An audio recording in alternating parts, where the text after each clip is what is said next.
অনেকটাই সাহস বাড়ে এবং রোগীরও সাহস বাড়ে, কিন্তু রোগীর কোনো শেষ নেই, খবর কিন্তু খুব ভালো নেই।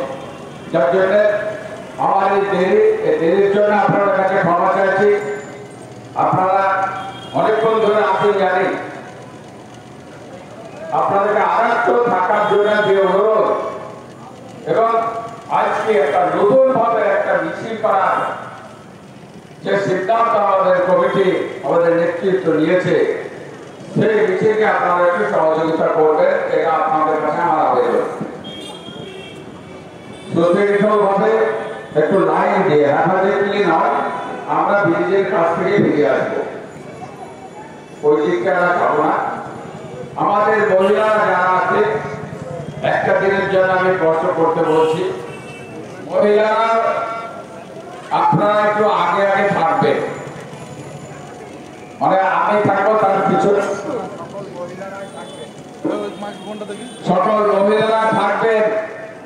রাজি আছেন তো নাকি মহিলারা?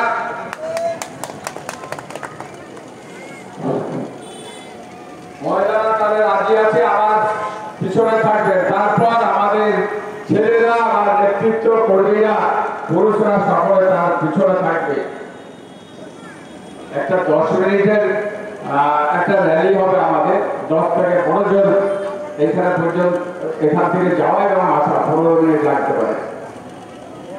আমি তার জন্য বেশি আপনাদের সামনে বক্তব্য রাখতে চাই না।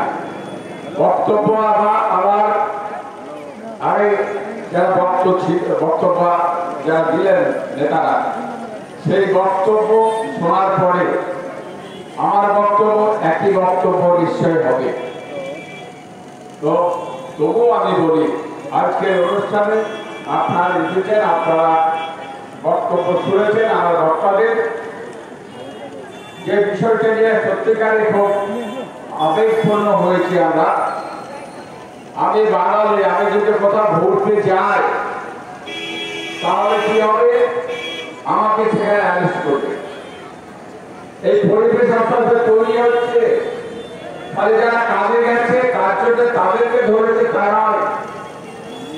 বাঙালিদের বাইরে যাওয়া, বাংলা মানুষ বাংলা যাওয়া মানে বাইরে যাওয়া মানে তাদের বিপদ ধরিয়ে আসছে। আমরা খুব সহজভাবে ভাবছি যে না, খালি শ্রমিকরা যাচ্ছে, শ্রমিকদেরকে ধরেছে। আগামী দিনে এই শ্রমিক ছাড়াও যে বাংলার মানুষ বাংলার কথা বলে তারা বাইরে রাষ্ট্রে গেলে পরে তাদেরকে কিন্তু অ্যারেস্ট করতে বাধ্য, তারা অ্যারেস্ট করবে।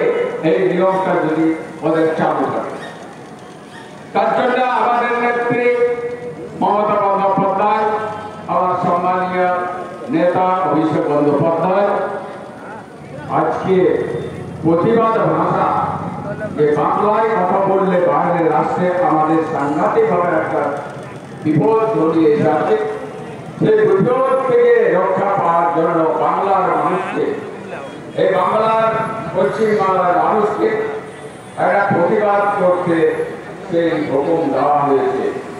প্রতিবাদ করতে হবে। প্রত্যেকটা আমার বিধানসভায়, সারা রাজ্যের প্রত্যেকটা বিধানসভায় প্রতিবাদ আজকে হচ্ছে।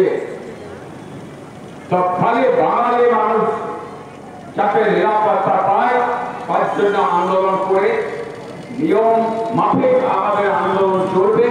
আন্দোলন করে নিয়ে আগামী দিন তার প্রতিবাদ করে আমাদের নেত্রী যেভাবেই হোক এই বাঙালিকে যেভাবে অত্যাচার করছে তার একটা সুরাহা করার ব্যবস্থা নিচ্ছে কোর্ট কাছারি থেকে, আদালত থেকে ব্যবস্থা নিয়ে, এবং আজকে রাস্তায় নামিয়ে রাস্তা যেভাবে আমরা প্রত্যেকটা বিধানসভায়, পশ্চিমবাংলার সমস্ত বিধানসভায় যেভাবে আজকে বাংলার মানুষের উপরে অত্যাচার, বাংলা ভাষায় কথা বলার জন্য অত্যাচার, সেই অত্যাচার বন্ধ করার জন্য সমস্ত জায়গায় প্রতিবাদ করার সভা অর্ডার দেওয়া হয়েছে।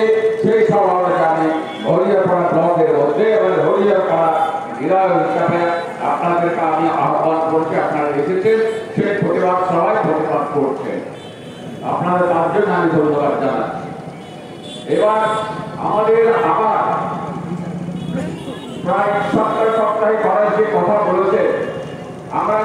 যাচ্ছি এখন অঞ্চলে অঞ্চলে, সেটাকে ডিভাইড করে দেবো আমরা।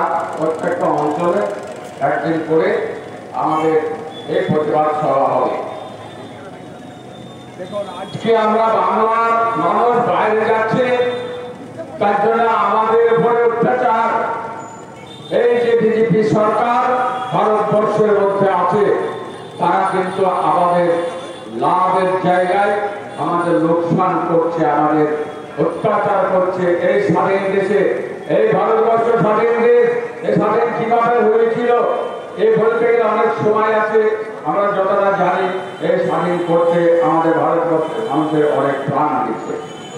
সেলুলার যে আল্লাহ দেখেছি যে আমরা কি অবস্থায় যারা আন্দোলন করেছে তাদের কি অবস্থা হয়েছিল আপনারা জানেন। আজকে আপনাদের ধৈর্য নেই, আজকে একটু 2 ঘন্টা 5 ঘন্টায় দাঁড়িয়ে থেকে শোনার সময় নেই, আপনারা চলে যাচ্ছেন। আপনাদের লাভের জন্য আমরা করছি, আর আপনারাই চলে যাওয়ার চিন্তা ভাবনা করছেন। এটা সম্পূর্ণ একটা অন্যায় আমি বলতে পারি। স্বাধীনতা কিভাবে করেছিল যান, সেলুলার জেলে যান। আর নিশ্চয়ই আপনারা শুনেছেন যে লাইফার, ফাঁসি, শুলি, সরকার ডাইরেক্ট তার গুলি করেছে, করে মেরেছে, অনার দিয়ে মেরেছে। এসবগুলো জানেন আপনারা। এই স্বাধীন এমনি হয়নি, এই বাংলা বলে নয়, সারা ভারতবর্ষ আজকে স্বাধীন হয়েছে। পশ্চিম পাকিস্তান ছিল আজকের যে পূর্ব বাংলা, আর পশ্চিম পাকিস্তান ছিল আমাদের এখনো পশ্চিম পাকিস্তান রয়েছে। পূর্ব বাংলা ছিল পূর্ব পাকিস্তান, এটা ছিল পশ্চিম পাকিস্তান। আপনারা জানেন এটা। আজকে 71-এর যুদ্ধে আজকে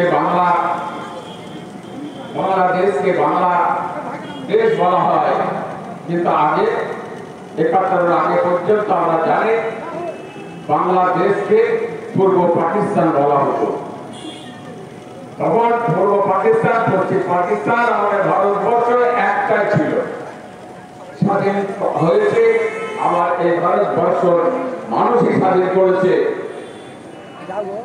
সব ধর্মের মানুষ, সমস্ত বর্ণের মানুষ, সমস্ত জাতির মানুষ এই স্বাধীনতায় অংশগ্রহণ করে স্বাধীন পেয়েছে। অল্প কষ্ট মধ্যে নয়, জীবন দিয়ে এই স্বাধীন পেয়েছে। আপনারা নিশ্চয় জানেন। এই স্বাধীন ভারতবর্ষে আজকে আমরা বাংলায় কথা বলি, তাই ভারতবর্ষ কোথাও যেতে পারবো না। আমার বাংলায় আমরা খালি বাঙালি নয়, আজকে গুজরাটের লোক এখানে রয়েছে, মহারাষ্ট্রের লোক রয়েছে, এখানে কর্ণাটকের লোক রয়েছে, বিহারের লোক রয়েছে, আসামের লোক রয়েছে, হরিয়ানার লোক রয়েছে, দিল্লির লোক রয়েছে। আজকে যত বড় বড় অফিসার দেখবেন সব বাংলাকে, তারা বাংলা কথা বলতে যায় না। কোনোভাবে বাংলার কথাটা বাঙালির জায়গা বলে, পশ্চিমবাংলা বলে বাংলাটা কোন রকম ভাবে শিখেছে, কিন্তু বাংলার কথা বলতে গেলে একটা বিহারি টান চলে আসে। আমরা যেমন বিহারি মানে হিন্দি কথা বলতে চাই, তো বাংলা টান চলে আসে। অটোমেটিকলি লোকে ধরতে পারে যে এরা বাঙালি। আমরা কথা বলতে গেলে একদম বিহারের কথা যেমন তারা বলে, আর আমরা সেরকম বলতে পারবো না। তবে এই বাংলায় যদি বাইরের রাজ্যের, এই ভারতবর্ষের সমস্ত মানুষ এসে এখানে বসবাস করতে পারে, এখানে সার্ভিস করতে পারে, এখানে ব্যবসা করতে পারে, নন বেঙ্গলেরা, গুজরাটের লোক এখানে ব্যবসা করছে, আর আজকে এই বাংলার লোক যেতে পারবে না, এ হয় না। তাদের তো কোনো ডিস্টার্ব হচ্ছে না। তারা বাইরে রাজ্যের লোক এখানে বিভিন্ন ভাষায় কথা বলছে, তাদের তো কোনো ডিস্টার্ব হচ্ছে না। তারা এখানে তারা আরো সম্মানের সাথে এখানে ব্যবসা করুন, সার্ভিস করুন, সবই করছে। বাইরের মানুষ, আমরা বাঙালি মানুষ, সেখানে ভালো সার্ভিসও করতে পারি না, আর সেখানে কোনো বিজনেসও করতে পারি না। সামান্য একটু সারাদিন ধরে কাজ করে, আর সেই লোকগুলোকে কিভাবে পেরেশানের মধ্যে ফেলে দিয়েছে বাংলাদেশে, বাংলা দেশে বলে। এই ছেলেটাকে বাংলাদেশে আমাদের শামীম খান বাংলাদেশে তাকে পোস্ট করা হয়েছিল কি আপনার বাংলায় কথা বলে বলে নাজিমুদ্দিন এটাও বাংলাদেশে পোস্ট করা হয়েছিল কি হয়েছিল বাংলায় কথা বলে বলে আপনি বলুন তাহলে এরকম ভাবে একটা আমার স্বাধীন দেশে আমরা বাস করতে পারবো না এই বিজেপি সরকার যেভাবে অত্যাচার করছে তার প্রতিবাদ আপনারা করবেন না আজকে আপনি পড়েননি কালকে আমি পড়েছি তাহলে আমাকে উদ্ধার করার জন্য আপনারা ব্যবস্থা নেবেন না আপনি প্লেনে করে বাইরে গেলেন কোনো কাজে গেলেন ঘুরতে গেলেন আপনাকে তুলে নিয়ে চলে আসলো নিয়ে দরজা ভরে দিল তাহলে সেখান থেকে যখন আপনাকে ছাড়ানোর কোনো ব্যবস্থা হবে না তাহলে আপনার অবস্থাটা কি হবে আমরা 557 জনকে উদ্ধার করেছি মুর্শিদাবাদে মাথায় রাখবেন আমাদের নেত্রী শ্রদ্ধেয় মমতা বন্দ্যোপাধ্যায় সম্মানীয় অভিষেক বন্দ্যোপাধ্যায়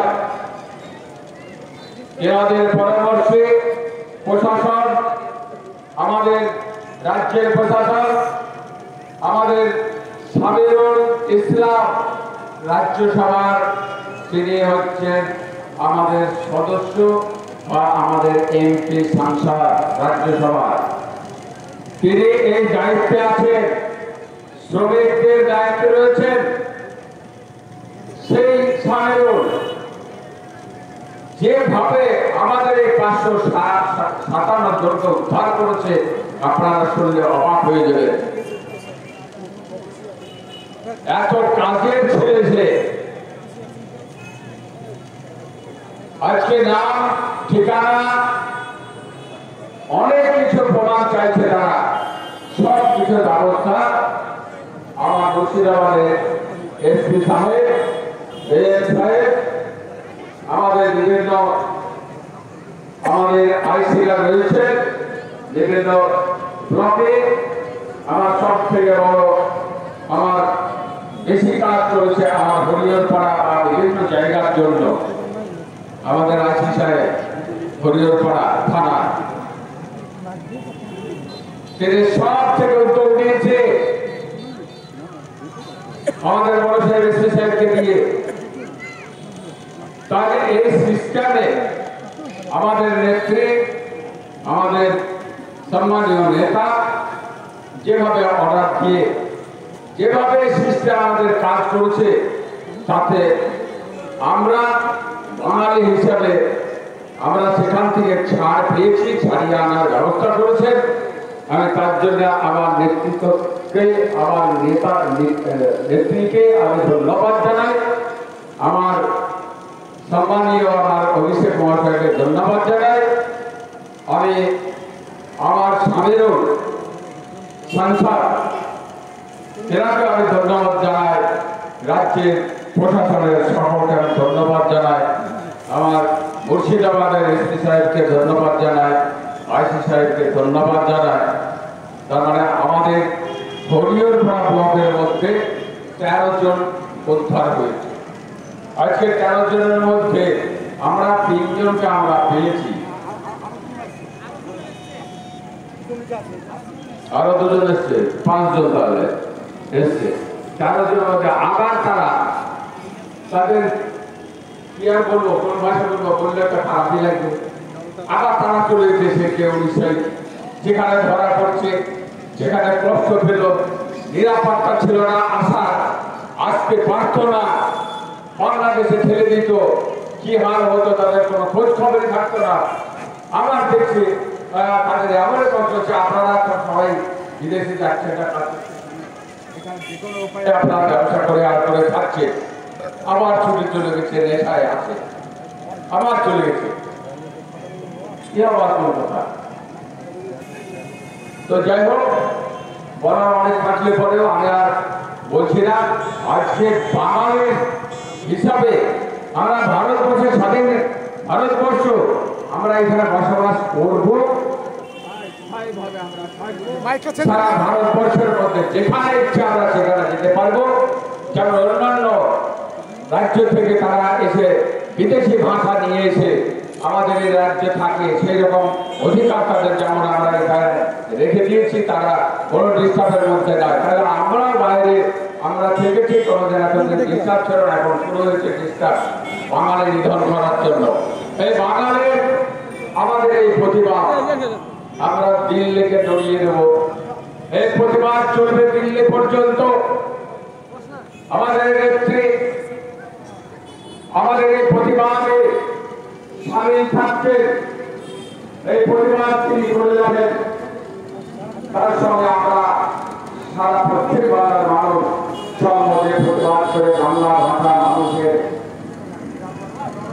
আপনারা বিভিন্ন জায়গায় এখানে আপনারা এসেছেন, তার জন্য আপনাদের সকলকে আমি ধন্যবাদ জানাচ্ছি। আবার আগামীতে আবার যদি আমরা আপনাদেরকে ডাকি, এবার পঞ্চায়েত অঞ্চলে যাব এবং অঞ্চলে অঞ্চলে এভাবে প্রতিবাদ মিছিল হবে, প্রতিবাদ এখানে সভা হবে। আমাদের এটা যতক্ষণ পর্যন্ত বাঙালিদের নিরাপত্তা না পাচ্ছে আমার কেন্দ্রে, আমার ভারতবর্ষে, ততক্ষণ পর্যন্ত আন্দোলন চালিয়ে যেতে হবে। যার দীর্ঘায়িতা আমি করছি না, সকলে আপনারা শুনলেন, সকলে আপনারা জানলেন বাঙালিদের কি অবস্থা। আরো 3 জনকে আমরা পেলাম, 4 জনের মধ্যে আবার 2 জন এসেছে, আপনারা দেখবেন আপনাদের সামনে। তাই আপনাদেরকে এটা সজাগ থাকতে হবে। বাঙালি হিসাবে আমি আমার দেশে স্বাধীনভাবে আমি থাকতে যেতে পারি, গোটা ভারতবর্ষে যাতে আমরা চলতে পারি, সেই জন্য আমরা এই আন্দোলন সামিল হচ্ছি। আমাদের নেত্রী মমতা বন্দ্যোপাধ্যায়ের অর্ডারে এবং আমাদের নেতা আমাদের অভিষেক মহাশয়ের নেতৃত্বে আমরা এই আন্দোলন চালিয়ে দেব। তাহলে আমাদের বাঙালি বাঁচার জন্য আমরা গোটা ভারতবর্ষ যেন বাঙালিরা সম্মানের সাথে থাকতে পারে। আজকে তো কোথাও অসুবিধা নেই। আজকে আপনার চিন্তা বলুন, বলতে বক্তা বলুন, মানে